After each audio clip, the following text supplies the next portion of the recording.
Why you can't trust everything you think. The Buddhism's views. What is the mind made of? The Buddhist map of mental life. Sometimes the mind feels calm, like when you're walking under soft light, watching the wind move through trees, or sipping tea alone.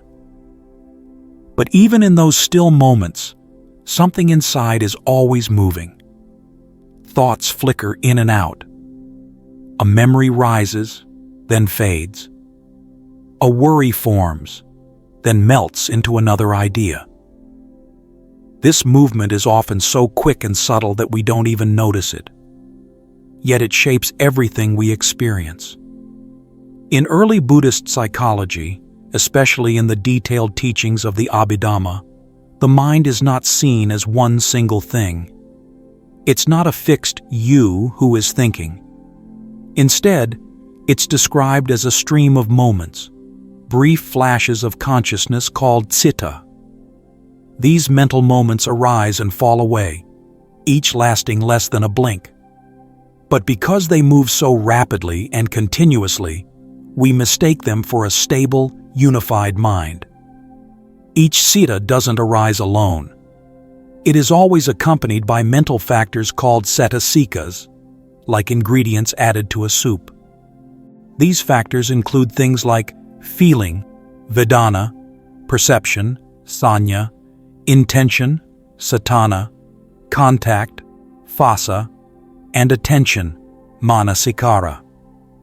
Depending on which ones are present and how they combine, every mental moment has a different flavor.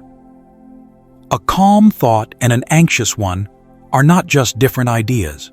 They are made of different inner elements. To understand the mind clearly, we have to stop treating a thought as one single thing. A thought is not a solid object. It's a passing event, constructed from many components, conditioned by causes, and gone before we can catch it. Some Buddhist texts describe how this process happens billions of times a day. But because the mind moves so quickly, we only see the surface. Like watching a film and forgetting it's made of separate frames. That's why we often say things like, "I had a thought, so it must mean something." But does it? One moment, your mind says, "You can do this." The next it says, "No, you can't." Which one is true? Neither may be. Both are just echoes of deeper habits, brief expressions of a mind that is always changing. The Dhammapada opens with a powerful line. All mental phenomena are preceded by mind, led by mind, made by mind. This means that everything, what we feel, what we choose, how we live, starts in the mind. But if the mind is not stable, if it's a flow of events, then we need to ask, can it always be trusted? Modern psychology supports this view. Research shows that our brain doesn't see the world directly, it constructs it. It fills in blanks using memory, emotion, expectation. So what we think is reality is often just our brain's best guess. In fact, the philosopher David Hume once described the mind as a bundle of perceptions. This sounds remarkably similar to what the Abhidhamma taught centuries earlier. And here's something deeper. If no single self is behind the thoughts, if thoughts arise based on changing conditions, then perhaps we don't need to hold on to them so tightly. A thought is more like weather than a law. Sometimes the sky is cloudy. Sometimes it's clear. But you are not the weather. You are the one who notices it come and go. This shift in understanding is gentle but powerful. When you see that a thought is just a moment, not a fact, not a self, you begin to create a little space inside. And in that space, you may discover something rare: clarity without control, presence without pressure. That's the beginning of freedom, not by stopping thought, but by seeing what it truly is. The invisible roots behind every thought. You can be sitting in a quiet room with no one around and yet feel restless. Thoughts come one after another. Some feel pleasant, some don't. A memory returns for no clear reason. An old irritation rises like smoke. But behind each of these mental events, something deeper is at work. Thoughts don't just appear. They are shaped by hidden forces inside the mind. Earlier, we saw that every moment of consciousness is made up of mental components. But here, the focus shifts. Instead of just asking how a thought is built, we ask, what drives it? In Buddhist psychology, these hidden drivers are called roots, deep tendencies that color the entire mind. According to the Abhidhamma, 3 roots lead to confusion and suffering: greed, lobha, hatred, dosa, and delusion, moha. These aren't just passing emotions. They are powerful forces. When they take root, they twist perception and feed distorted thinking. You might judge someone without reason, or cling to a thought just because it flatters your ego. On the other hand, wholesome thoughts are rooted in non-greed, alobha, non-hatred, adosa, and wisdom, panya. These qualities may not feel intense, but they bring stability and clarity. When wisdom is present, thought doesn't grasp or push. It simply reflects what is. Attention, manasikara, plays a key role in this process. Like a flashlight, it highlights certain parts of our experience, but often it's guided by habit. If you've trained your mind to focus on fear, it finds fear. If you've trained it to notice beauty or kindness, it finds that too. Neuroscience calls this neuroplasticity. The brain reshapes itself according to repeated focus. If you continually dwell on anger, those pathways grow stronger. But if you nurture awareness or compassion, the brain gradually rewires. This isn't just spiritual, it's biological. There's a Taoist teaching: watch your thoughts. They become patterns. Patterns become your way of being. It points to the same truth. The roots behind your thoughts shape your life, often without your awareness.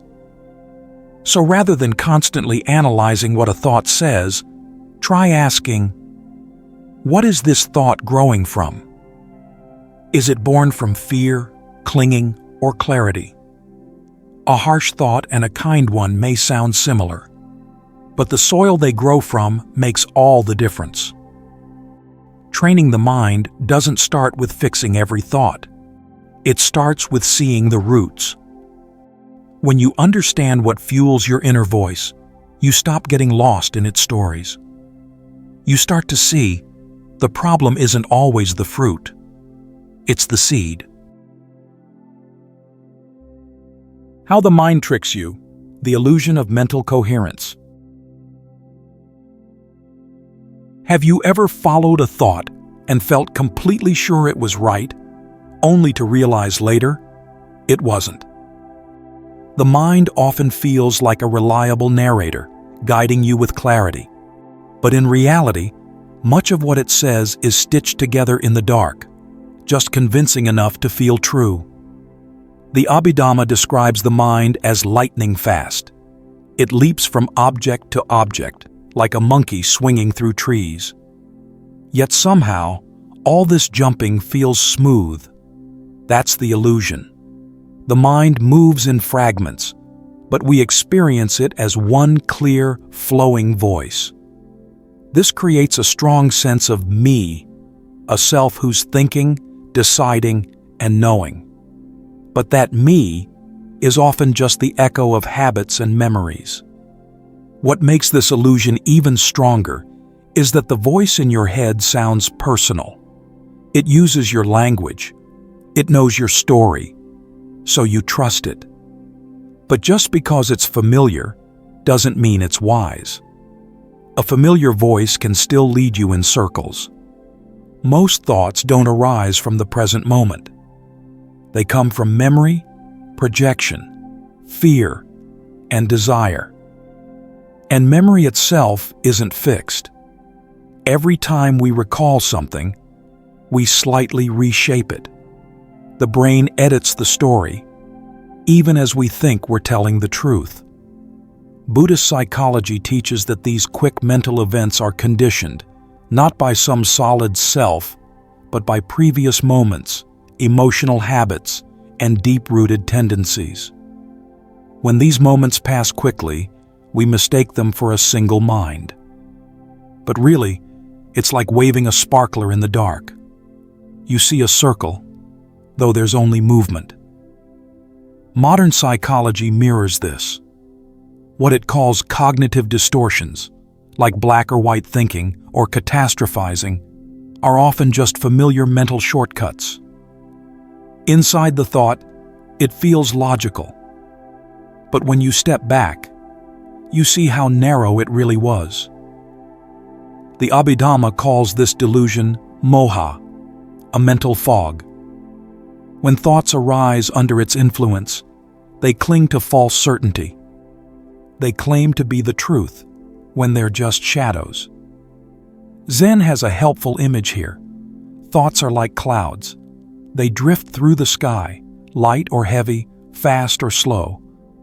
But the sky itself doesn't hold them. It remains untouched. The sky is your awareness. The thoughts are just weather. Some thoughts feel true simply because they match old patterns. But coherence isn't truth. A story can make perfect internal sense and still be wrong. The mind prefers the familiar, not because it's correct, but because it's comfortable.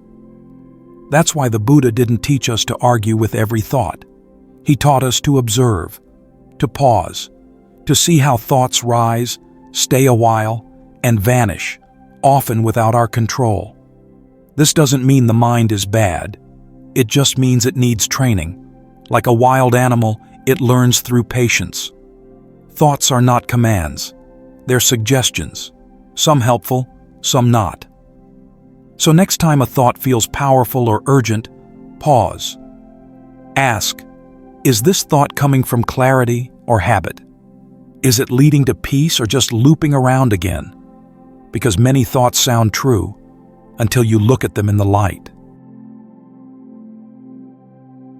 How to relate to your thoughts. Training, not controlling.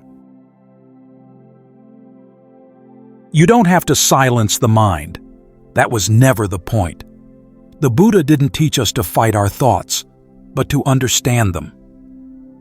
Struggling with thoughts gives them more weight. Ignoring them creates confusion.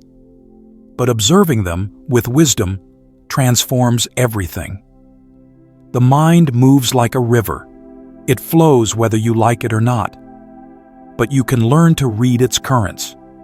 You can notice where it speeds up, where it drags you, where it's calm. You can't stop the stream, but you can learn how to walk alongside it. This is where mindfulness, sati, comes in. It's not just watching the breath. It's the ability to remember the present moment when the mind wants to run.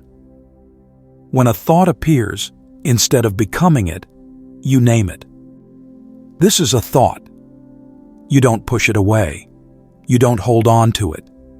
You simply know it's there. But mindfulness needs a companion. Sampajanya, clear comprehension. It answers the deeper question, what is this thought doing? Is it useful? Is it pulling you toward clarity or craving? Even more powerful is yoniso manasikara, wise attention. Most people react to whatever arises. But wise attention pauses. It asks, is this helpful? Is it rooted in truth? Will it lead to peace or more struggle? This kind of attention doesn't make thoughts vanish. It changes your relationship with them. You stop being the follower. You become the one who sees. A wise person still hears the inner voice, but doesn't treat it like a command. This is the purpose of mental training. Not to escape thoughts, but to see through them. In the Abhidhamma, the goal isn't silence. It's paññā, wisdom. A wise mind still thinks, but it's no longer fooled. Modern therapy reflects this. In mindfulness-based cognitive therapy, the aim isn't to fix thoughts, but to hold them differently. You learn to see thoughts not as facts, but as events, like sounds passing through the open field of awareness. Taoism offers a mirror. Let the muddy water settle, and clarity will come. You don't stir. You wait. You observe. When the mind isn't agitated, understanding arises naturally. Not forced, just revealed. Want to try? Sit. Breathe. When a thought comes, gently name it. Thinking. Don't judge, just return. Not to stop the mind, but to see clearly. Over time, this seeing becomes a habit. The mind still moves, but it loses its grip. You hear the voice, but you don't obey it. You don't react, you understand. The Buddha said, "There is no fire like passion, no snare like delusion, no flood like craving." These don't disappear in silence. They fade through awareness. They weaken when we stop feeding them. In the end, training the mind is not about control. It's about intimacy. You get to know the patterns, the voices, the triggers. And in that knowing, a gentle distance appears. Not coldness, but clarity. And that's when peace enters. Not because the thoughts are gone, but because you're no longer lost in them.